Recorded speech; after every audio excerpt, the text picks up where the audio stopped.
The investigation in Uvalde, Texas is now turning to the shooter's social media and new details on possible missed warning signs. Officials say many of the hallmark red flags of a lone wolf-style attacker were there, including threats of violence, online stalking, and alleged animal abuse. Now the shooter's mother says she had uneasy feelings about her own son. Psychiatrist Dr. Janet Taylor joins me live now to talk a little bit more about what, if anything, people can do to help in these situations. Dr. Taylor, thank you for being here. You know, to hear a mother say she wasn't easy about her own child, that's big. What can a parent do in a situation like this? Well, the first thing certainly is to pay attention to normal signs in terms of knowing your child's patterns, school, sleep, and all those other factors so that when something is abnormal, you recognize it. You talk to your child, you take them to their pediatrician or talk to your guidance counselor if you have those concerns. And most of all, parents really need to monitor your children's social media. If you can't read what they are writing online and if you find out there is something, then you have the ability to assert control over that, but make sure that you are reading what is going on and certainly noticing signs of, reported animal abuse, which is significant. And certainly if you find out that they are buying weapons of any kind.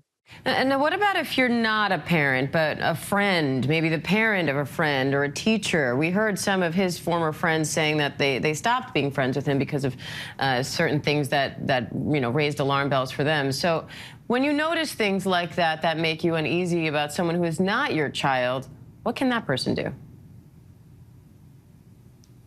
Well, it's important to recognize that when you are talking to authority or talking to your own parents about concerns about someone, there are cases when you have to betray their confidence. And anytime you feel like your friend is at risk to hurt themselves or someone else, tell somebody. Don't hold it as a secret. Let someone who is trained to really investigate and assess them do that. So we have to lose that stigma of like you're telling on someone, and in fact, you may be saving other people. Now, we often hear people like this described as loners and certain adjectives like that. In this case, we also heard his mother say that he never smiled. Some of the kids, the teenagers that he was friends with described, him having scars on his face that he said were self-inflicted injuries because he liked the way they look. So I want you to help us differentiate between what is concerning and what isn't, because lots of people are quiet or reserved or eccentric, and that doesn't make them dangerous.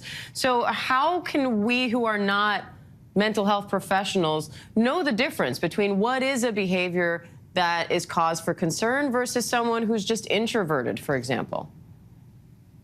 You're right. I mean, if you look at it, almost half of all Americans have a diagnosable mental condition or illness. So we don't want to paint everyone with a broad brush, but one of the best predictors of future behavior is past behavior. So if you have someone who has been physically abusive to others, is a bully to the extreme, who is depressed, and not only depressed or sad, but threatens to hurt themselves or someone else, who accumulates weapons, all of those are factors that could indicate dangerousness, and that further assessment needs to happen. And on the other hand, you can pay attention to your gut instincts. And if you feel like someone needs more assessment, more help, try to make sure that they get it. There is free will in America. The only one who can mandate a psychiatric assessment really is a judge or a school. In some cases, employers or parents. But if you are that worried, speak up, say something. All right, Dr. Janet Taylor, great to have you. Thank you. Thank you. Hi, everyone. George Stephanopoulos here. Thanks for checking out the ABC News YouTube channel. If you'd like to get more videos, show highlights, and watch live event coverage, click on the right over here to subscribe to our channel. And don't forget to download the ABC News app for breaking news alerts. Thanks for watching.